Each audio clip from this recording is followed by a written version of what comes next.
very happy to show this work. I'm not going to say too much about it, other than I do a bit of travel, and these things show up, and I don't know when I'm working on them what they become. I start with a blank wall, and I make this fabric, not specifically for anything. I just make it mindlessly, really, just sort of, oh boy, isn't this fun?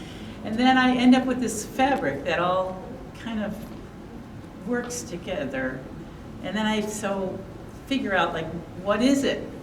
And it actually was a garden that I'd seen in California. And I found when I was teaching to a group of people, I had to talk about what I was doing as opposed to just not saying anything, which is, so what happened was that using that other part of my brain to speak, I was not concentrating on what was happening. It was just sort of happening, and I found them to be much freer, much more active, much more interesting than if I just printed from the top to the bottom. Detaching your brain, and I think, again, the ills of the world, if you can put that over there and do that work, it becomes a much more interesting piece under where you're working. I don't know if that happens, but anyway.